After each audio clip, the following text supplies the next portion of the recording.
Okay? So, ang aatakihin United States, no? Diba? Basahin natin, mga utol. Teka lang.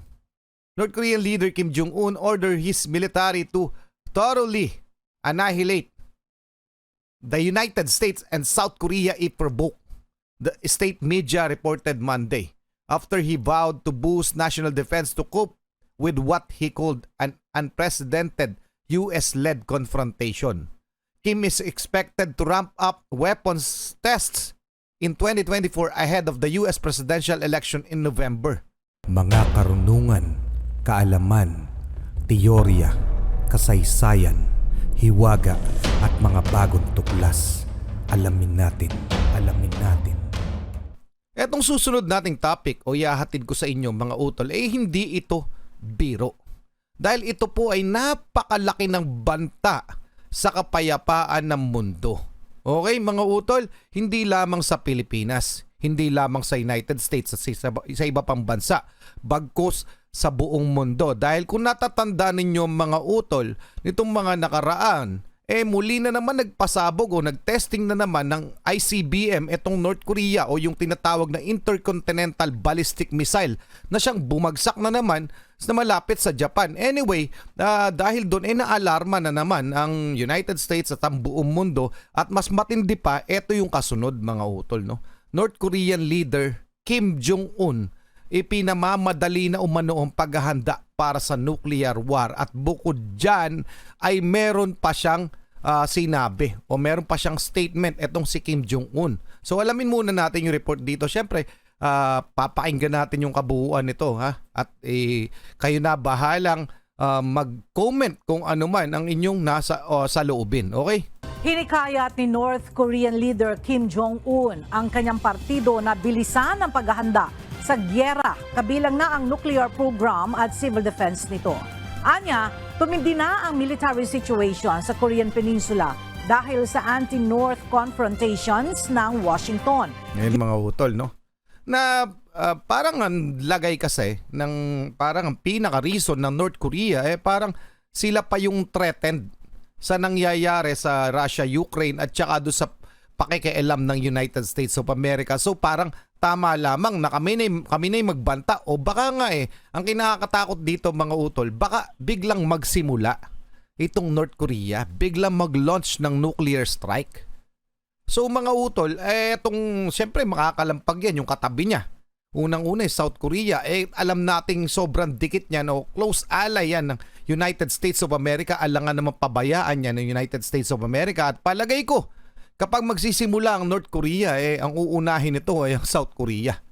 So mga utol, ano masasabi nyo dyan? Marami pa tayong pakikinggan. Bukod dito sa pagmamadali pa lang sa paghahanda ng North Korea sa nuclear war, meron pa silang sumunod na statement. Okay? Tuloy muna natin. Ginawa nito ang pahayag isang linggo matapos nitong magbanta na hindi magdadalawang isip ang Pyongyang sa paglulunsad ng isang nuclear attack.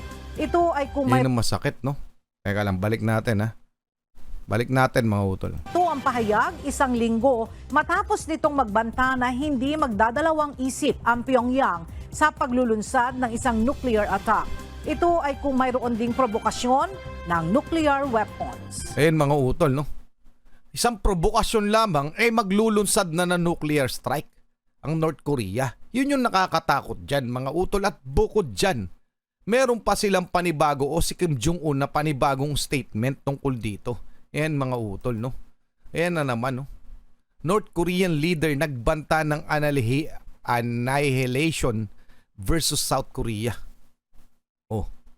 So, wawasakin at uubusin nila ang South Korea. At hindi po biro, basta-basta banta lamang ito, no? Knowing North Korea, noon pa man ito nagpe-flex ng kanilang mga kakayahang pandigma. So, pakinggan muna natin. Nangako ang North Korea na muling maglulunsad ng 3 bagong spy satellites, gagawa ng mga military drone at pangkaramihan ang kanilang nuclear arsenal sa 2024. Grabe, no? Nakakatakot na. Mamaya babasahin natin article dito para makuha natin ng buo. Okay? At ang tugon ng United States, ng Korea at ng Japan dito sa ginagawang ito ng North Korea. Okay? Tutuloy muna natin. Ito ang pahayag ni North Korean leader Kim Jong-un dahil hindi na umano mapipigilan ang gera bunsod ng US policy at sanksyon na ipinataw sa Estados Unidos. Yan mga utol, no? Yun yung rason nila. At yun yung rason nila eh. Parang retaliation yun sa kanila. And one more thing, ang tinutukoy pa rin nila yung United States of America. So ang rason nila eh dahil etong pakikialam ng United States of America o yung mga polisiya nito na inilalabas na parang kailangan nyo sumunod. So sa madalit sabi, hindi, kumbaga ang North Korea, hindi kami kailangan sumunod. Okay? Hindi kami natatakot sa'yo. O parang ganon yung gustong paratingin itong North Korea, di ba? So for whatever reason, sa totoo lamang, hindi naman sagot ang gera. Kaya lang sabi nga ni Kim Jong-un talaga sa kanyang pampahayag, hindi na mapipigilan ito. So ang nakakatakot dito, baka maglunsad na ito si Kim Jong-un anytime soon ng gera. At hindi po yan basta gera. Ito po'y digmaang pandaigdig at ito po'y nuclear war. Kaya pong gumunaw nito ng isang maliit na bansa sa isang bagsakan lamang. Okay? Tuloy muna natin. Babasahin natin yung, basahin na muna natin pala. Ayan mga utol, no? Ayan, CBS News. North Korea's Kim Jong-un orders military to thoroughly annihilate US if provoked. Okay? So, ang aatakihin United States, no? Diba? Basahin natin, mga utol. North Korean leader Kim Jong-un ordered his military to thoroughly annihilate the United States and South Korea if provoked, the state media reported Monday, after he vowed to boost national defense to cope with what he called an unprecedented US-led confrontation. Kim is expected to ramp up weapons tests in 2024 ahead of the US presidential election in November. Many experts says he likely believes his expanded nuclear arsenal would allow him to wrest US concessions if former President Donald Trump is re-elected. Aba, grabe, no? Mga utol, no? Talagang ano na, no? Parang ang dating nakaumang na, naka-ready na. Oras na lang ang hinihintay. Ano pa bang nakakatakot, no? Parang wala na, yan na yung kalalabasan.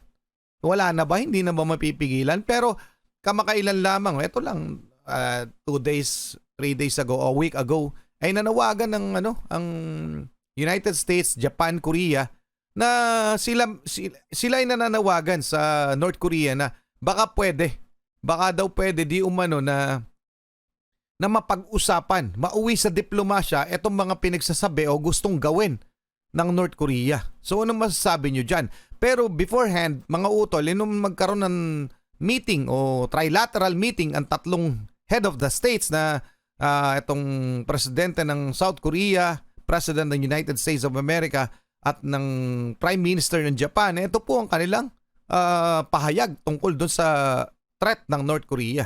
Pakinggan muna natin, ha? First, we're elevating our trilateral defense collaboration to deliver an Indo-Pacific region that includes launching annual multi-domain military exercises, bringing our trilateral defense cooperation to unprecedented levels. We're doubling down on information sharing, including on the DPRK's missile launches and cyber activities, strengthening our ballistic missile defense cooperation, and critically, we've all committed to swiftly consult with each other in response to threats to any one of our countries from whatever source it occurs. Ayan, mga utol.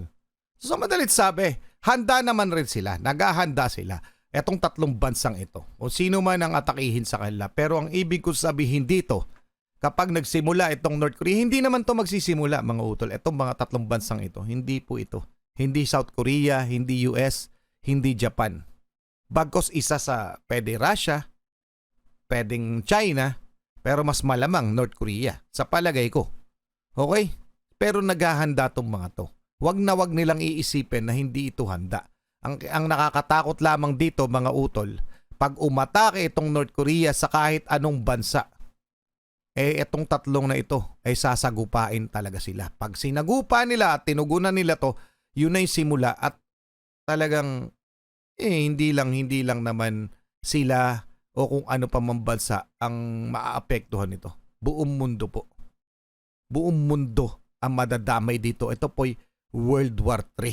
At hindi basta World War III na atakihan lang ng bansa bagkos nuclear war. Yun ang nakakatakot, mga utol. So pakinggan pa natin ito naman pahayag ng presidente ng South Korea. Have agreed to found a consultative body for development policy coordination and also build cooperation frameworks in various sectors including global health and women empowerment. We have Eto na. also decided to hold our ROK, US, and Japan Global Leadership Youth Summit to strengthen ties between our future generations.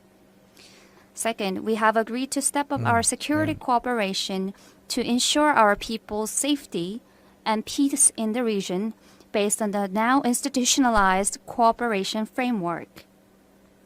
First of all, to this end, we have consulted on practical ways to cooperate aimed at improving our joint response capabilities to North Korea's nuclear and missile threats, which have become sophisticated more than ever. Ayan mga utol, no? Pero palagi nilang binabanggit. Hindi na sa hindi kagaya sa mga statement ng Russia, ng etong North Korea, etong tatlong bansa nito, South Korea, Japan, United States of America. Palagi na maririnig pag sila nag-statement, palaging gusto nilang panatilihin yung kapayapaan. Eto, habang yung kabilang banda, itong North Korea at Russia, lagi namang may banta ng gera. Pero ang sinasabi palagi ng mga bansang ito, particular ang United States, pag tumutugon sa mga kanilang mga pahayag, mga kanilang pananakot at kanilang mga babala o mga banta, ang lagi naman tugon handa naman kaming pag-usapan yan, ngunit handa rin naman kami na tapatan kayo sakaling gagawin nyo yan. So sa madalit sabi, etong mga bansa na ito, United States, South Korea, Japan, yung mga kaalyado natin, handa lamang dumepensa. Hindi po para gumawa ng opensa. Yun yung nakikita ko. Ngayon, ang kalalabasan nito, nasa diskarte na o paano gagawin o kung sino magsisimula, malamang nga pwedeng magsimula ang North Korea. So anong masasabi nyo? Nakakatakot na yan mga utol. Diba? Sobrang nakakatakot na yan. Ito, North Korea's Kim warns of nuclear attack if provoked with nukes. Diba? Yan yung mga laman ng balita. No? Nuclear attack palagi. Mula ito sa Reuters. Ayan, no? North Korean leader Kim Jong-un said Pyongyang would not hesitate to launch a nuclear attack if an enemy provokes it with nuclear weapons. Okay? So nakakatakot talaga yung mga utol. Tapos nagde-demonstrate sila ng kanilang kalakasan kung anong mga kakayahan nila. So anong masasabi nyo dyan mga utol? Dugtungan pa natin to. The real-time sharing of DPRK missile warning data, which was agreed upon during the Phnom Penh summit last November, will be activated within this year. And Basta sa madalit sabi, ang pahayag ng Washington, ang pahayag ng South Korea at ng Japan ay iisa, no? Okay? So sa madalit sabi, handa kami, pinaghahandaan rin nila yan. Alam nila yan. Okay? Hanggat maaari, sinabi rin nila yan sa isang pahayag nila na hanggat maaari, kung maaari mapipigilan pa ay pigilan. Kung hanggat sakaling mapag-uusapan ay pag-usapan sa madiplomasyang pamamaraan. Ngunit pag hindi na nga, ang sinasabi rin naman ng mga bansang ito, itong South Korea, ng Japan at ng United States, handa kami. So anong masasabi nyo dyan mga utol sa ating featured video? Pa-comment na lang. Nakakatakot. Ako'y natatakot at kinikilabutan na sa mga nangyayari sa ating mundo. So pa-comment ang inyong opinion, paki-share na rin ang video, paki-like. Maraming salamat. Muli ako sa Target Achilles in behalf of the Real South Pride Production. Okay, nagpapasalamat sa walang sawa niyong pagsuporta. Kayo mag-iingat, keep safe, God bless, at saludo po ako sa inyong lahat. Sana naman ay huwag mauwi sa gera, pero gaya nung sabi nung Kim Jong-un, parang hindi na mapipigilan. It's a matter of time.